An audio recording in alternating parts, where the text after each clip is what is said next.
ಸ್ನೇಹಿತರೆ ನಮಸ್ಕಾರ. ನಾನು ಹೊಸಕೋಟೆ ಶಿವಣ್ಣ. ಈ ತರಲೆ ಕಾರಲ್ಲಿ ಈ ಫ್ರಾಂಕ್ ಮಾಡ್ತಾರೆ ಒಬ್ಬರು.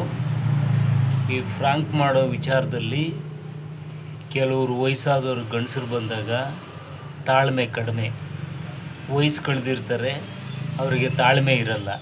ಈ ಫ್ರಾಂಕ್ ಮಾಡೋದು ಏನು ಅಂತಂದರೆ ಕಾಮಿಡಿ. ಯಾಕೆಂದರೆ ಕೆಲವರು ಈ ರಾತ್ರಿ ಟೈಮಲ್ಲಿ ಯಾವಾಗಾದರೂ ಜನಗಳಿಲ್ದಿರೋಂಥ ಜಾಗದಲ್ಲಿ ಕೆಲವು ಕಾರುಗಳು ಬಂದಾಗ ಅಡ್ಡ ಹಾಕಿ ಕಾರುಗಳು ಹತ್ಕೊತಾರೆ. ಜನಗಳು ಹತ್ಕೊಂಡು ಒಂದಷ್ಟು ದೂರ ಬಿಟ್ಬಿಡಿ ನಮ್ಮನ್ನ ಅಂಥೇಳಿ ಹತ್ಕೊಳ್ತಾರೆ. ಹತ್ಕೊಂಡಾಗ ಯಾರು ಗುರುತು ಪರಿಚಯ ಏನು ಇರಲ್ಲ, ಒಳಗಡೆ ಕಾರು ಒಳಗಡೆ ಹಾಕ್ಕೊಂಡು ಚಾಕು ತೋರಿಸೋದು, ಗನ್ ತೋರಿಸೋದು, ಇದೆಲ್ಲ ಮಾಡಿ ಇರೋ ಒಡವೆಗಳು ಹಣ ಎಲ್ಲ ಕಿತ್ಕೊಂಡು ಈಚೆ ಕಡೆ ಹೋಗ್ತಾ ಈಚೆ ಕಡೆ ತಳ್ಳಿಬಿಟ್ಟು ಹೊಂಟೋಗ್ತಾರೆ. ಏನಾಗ್ತದೆ ಏನು ಬಿಡ್ತದೆ ಗೊತ್ತಿರಲ್ಲ. ಈ ವಿಚಾರದಲ್ಲಿ ಅವರೇನು ಮಾಡ್ತಾರೆ, ಒಂದು ಕಾರಲ್ಲಿ ಫ್ರಾಂಕ್ ಮಾಡ್ತಾರೆ ಕೆಲವು ಜನಗಳಿಗೆ. ಫ್ರಾಂಕ್ ಮಾಡೋ ಟೈಮ್ನಲ್ಲಿ ಮೊನ್ನೆ ಯಾರೋ ಒಬ್ಬ ಅಂಕಲ್ಗೆ ಫ್ರಾಂಕ್ ಮಾಡೋವಾಗ ಸ್ವಲ್ಪ ಇಷ್ಟುದ್ದ ಮೀಸೆ ಬಿಟ್ಕೊಂಡವ್ರೆ, ವಯಸ್ಸಾಗೈತೆ ಅವ್ರಿಗೆ. ಇವರು ಫ್ರಾಂಕ್ ಮಾಡ್ತಾ ಇರ್ತಾರೆ. ಫ್ರಾಂಕ್ ಮಾಡಿದಾಗ ಇದು ತಮಾಷೆಗೆ ಅಂತ ಹೇಳಿದ್ರೂ ಸಹ ತಾಳ್ಮೆ ಇಲ್ಲ ಅವ್ರಿಗೆ. ವಯಸ್ಸು ಕಳೆದಿದ್ದಾರೆ, ತಾಳ್ಮೆ ಇಲ್ಲ. ತಮಾಷೆಗೆ ಅಂತ ಹೇಳ್ತವ್ರೆ.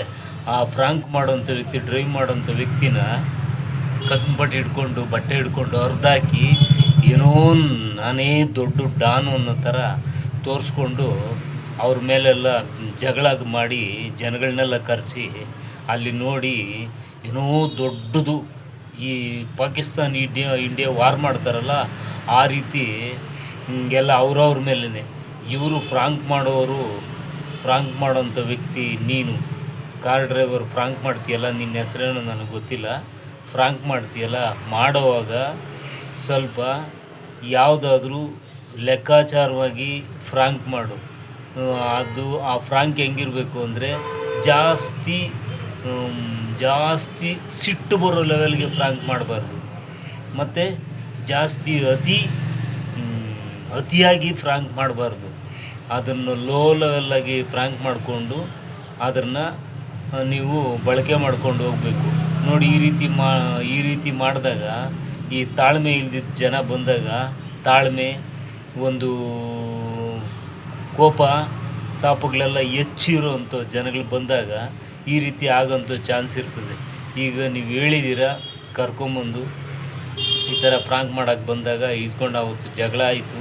ಅವ್ರ ಮನೆ ಹತ್ರ ಹೋಗಿ ನಾವು ಮಾತಾಡಿ, ಅವ್ರ ಮಗನ ಹತ್ರ ಮಾತಾಡಿ ಕನ್ವಿನ್ಸ್ ಮಾಡಿಕೊಂಡು ಇವಾಗ ಬಂದು ನಾವು ಹೇಳಿದ್ದೀವಿ ಅಂತ ಹೇಳಿದ್ರು. ಒಂದು ಸಾರಿ ಒಬ್ಬ ವ್ಯಕ್ತಿ ಮರ್ಯಾದೆ ಕಳೆದ್ರೆ ಆ ಮರ್ಯಾದೆ ಉಳಿಸ್ಕೊಳ್ಳೋದು ಭಾಳ ಕಷ್ಟ ಐತೆ. ಅತಿ ಆಗಬಾರ್ದು. ಹಿಂದಿ ಭಾಷೆ ಬಳಸ್ಕೊಂಡು, ನೀನು ಯಾವಾಗ ಹಿಂದಿ ಭಾಷೆ ಬಳಸ್ಕೊಂಡು ಅವ್ರ ಹತ್ರ ಹಿಂದಿಯಲ್ಲೇ ಅತಿ ಓವರಾಗಿ ಮಾಡಿದೆ, ಅವರು ತಾಳ್ಮೆಯಿಂದನೇ ಇದ್ದರು. ಯಾರು ಆ ಅಂಕಲ್ಲು ತಾಳ್ಮೆಯಿಂದನೇ ಇದ್ದರು.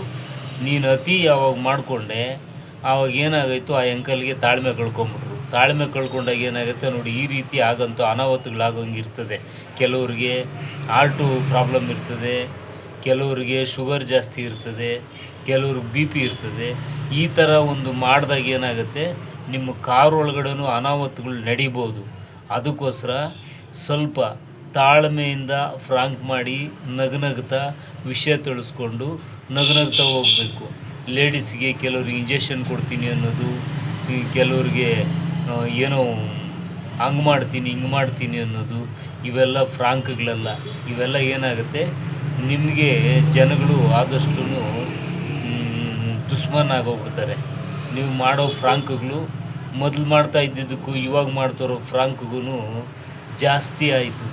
ಈ ಥರ ಫ್ರಾಂಕ್ಗಳು ಮಾಡಬಾರ್ದು. ಆ ಅಂಕಲ್ ಒಬ್ಬರು ಮಾಡಿದ್ರಿಂದ ಇಲ್ಲಿಂದ ಆಚೆಗೆ ಅರ್ಥ ಮಾಡ್ಕೊಬೇಕು ನೀವು. ತರಲೆಕಾರವರು ಫ್ರಾಂಕ್ ಮಾಡೋವಾಗ ಅರ್ಥ ಮಾಡ್ಕೊಬೇಕು ಯಾವ ರೀತಿ ನಾನು ಮಾಡಬೇಕು ಅಂತೇಳಿ. ಅವ್ರು ಮೈ ಮುಟ್ಟಿದ್ದೀರ, ನೀವು ಯಾವ ರೀತಿ ಮೊದಲಿಂದ ಫ್ರಾಂಕ್ ಮಾಡ್ತಾಯಿದ್ರಿ ಆ ರೀತಿ ಅವರು ಹೊಡೆಯೋಂಥ ಲೆವೆಲ್ಗೆ, ಒಂಥರ ಕಚ್ಚಾಡೋ ಲೆವೆಲ್ಗೆ ಬರೋಂಥ ಫ್ರಾಂಕ್ ಮಾಡೋಕ್ಕೆ ಹೋಗ್ಬಾರ್ದು. ಅವ್ನು ಯಾರೋ ದೇವನಹಳ್ಳಿ ಮಂಜುನ ಕಿರ್ಚಾಡ್ತಾನಲ್ಲ, ಅವನು ಬಂದು ನಿಗರಾಡ್ದ ಕಾರಲ್ಲಿ ಕೂತ್ಕೊಂಡು ಈ ರೀತಿ ಫ್ರಾಂಕ್ ಮಾಡೋರನ್ನ ಯಾರನ್ನೂ ತಗೊಳಕ್ಕೆ ಹೋಗ್ಬೇಡ್ರಿ. ಈ ರೀತಿ ಫ್ರಾಂಕ್ ಮಾಡೋವಾಗ ಈ ಥರ ವಯಸ್ಸಾದವ್ರನ್ನ ಕುಳಿಸ್ಕೊಂಡು ಈ ಥರ ಹೆವಿ ಜಾಸ್ತಿ ಫ್ರಾಂಕ್ ಮಾಡೋಕ್ಕೆ ಹೋಗ್ಬೇಡ್ರಿ. ಯಾರಾದರೂ ಹುಡುಗರು ಸ್ವಲ್ಪ ವಯಸ್ಸು ಕಡಿಮೆ ಇರೋಂಥವ್ರು ಅಂಥವ್ರನ್ನ ಕುಳಿಸ್ಕೊಂಡು ಫ್ರಾಂಕ್ ಮಾಡಿ, ವಯಸ್ಸಾದವ್ರನ್ನ ಕುಳಿಸ್ಕೊಂಡು ಈ ರೀತಿ ಫ್ರಾಂಕ್ ಮಾಡೋಕ್ಕೆ ಹೋಗಿ ಅವರಿಗೆ ಮೈಂಡ್ ಯಾವ್ಯಾವ ರೀತಿ ಇರ್ತದೆ ಹೇಳೋಕ್ಕಾಗಲ್ಲ. ಏನಂದ್ರೆ ಹೊಡೆದ್ರೂ ಹೊಡಿತಾರೆ, ಏನೋ ತೊಂದರೆ ಆದರೆ ಏನು ಮಾಡ್ತೀರಾ? ಆ ಯಪ್ಪ ಹತ್ರ ಏನಾದರೂ ಇದ್ದು ಏನರಾಗಾದರೂ ಹೊಡೆದಿದ್ರೆ ಏನು ಮಾಡ್ತಾಯಿದ್ರಿ? ಈ ರೀತಿ ಅನಾಹುತಗಳಾಗ್ತದೆ. ಆದಷ್ಟು ಫ್ರಾಂಕ್ ಮಾಡೋವಾಗ ಚಿಕ್ಕ ವಯಸ್ಸವ್ರಿಗೆ, ಕೆಲವರಿಗೆ ತಿಳುವಳಿಕೆ ಇರೋಂಥ ಹುಡುಗರಿಗೆ ಫ್ರಾಂಕ್ ಮಾಡಿ, ಇಂಥ ವಯಸ್ಸಾದವ್ರನ್ನ ಕುಳಿಸ್ಕೊಂಡು ಫ್ರಾಂಕ್ ಮಾಡೋಕ್ಕೆ ಹೋಗ್ಬೇಡ್ರಿ ಅಂತ ಹೇಳ್ತಾ ಈ ವಿಡಿಯೋ ಮುಗಿಸ್ತೀನಿ. ನಮಸ್ಕಾರ.